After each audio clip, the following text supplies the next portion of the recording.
Our first introduction comes from Stephanie Dray's editor, Amanda Bergeron, and she had this to say. I've long adored Stephanie Dray's vivid and powerful renderings of women in history, and The Women of Chateau Lafayette is, without hyperbole, her most impressive and ambitious book yet. In it, she gives voice to three remarkable women, tied together by a legacy and a castle that sits in the mountains of France, offering a novel that will both sweep you away and buoy your belief in humanity. I found in my final read-through back in March, it was exactly what I needed. A galvanizing reminder that in the darkest hours, it is the courage, strength, and hearts of ordinary people that time and time again pull us through. If you're already familiar with Stephanie from her bestsellers America's First Daughter or My Dear Hamilton, or have had her in your store, you'll know that her novels are epic in scale and captivatingly intimate on the page, and that readers emerge from the pages eager to talk and share. As the early praise is poured in for this novel, the words masterful and masterpiece have come up again and again. And it's true. You will feel yourself in the steady hands of a master, but you'll also forget where you are for the hours you spend between the covers. And isn't that a gift? And so I am honored to present Stephanie Dray to you. Hi, everybody. I'm Stephanie Dray, and I'm happy to be here. I write historical fiction novels about founding mothers like Patsy Jefferson and Eliza Schuyler because I love to educate, illuminate, and explore serious themes.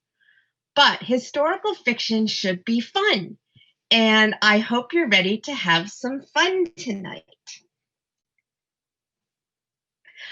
Like most fans of an obscure little Broadway musical called Hamilton, I have a big historical crush on America's favorite fighting Frenchman, the Marquis de Lafayette.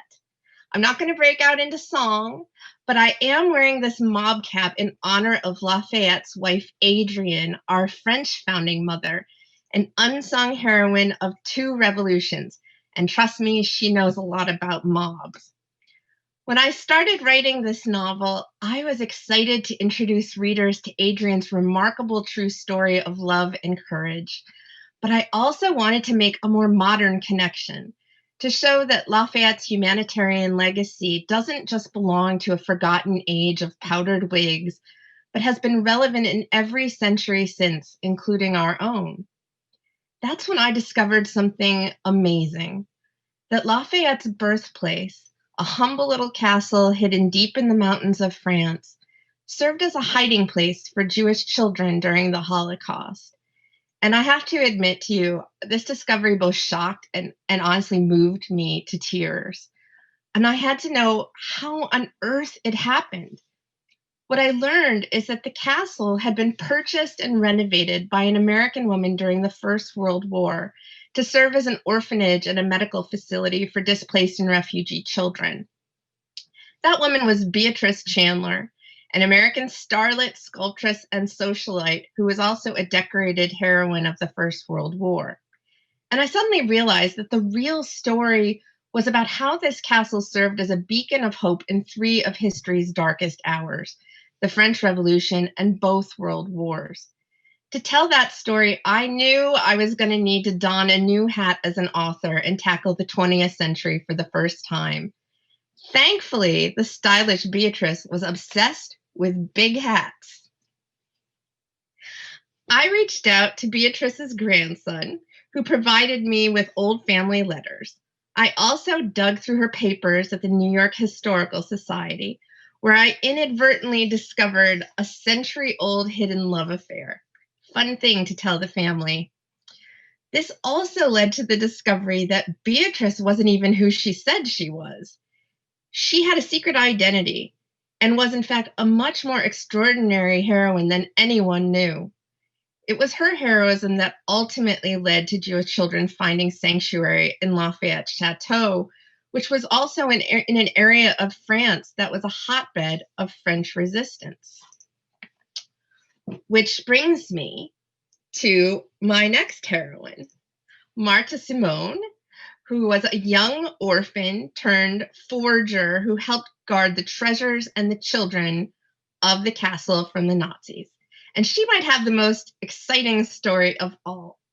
Now, it was challenging to get into the minds of 3 different women during 3 different wars, but the most amazing and shocking bits of this story are all true.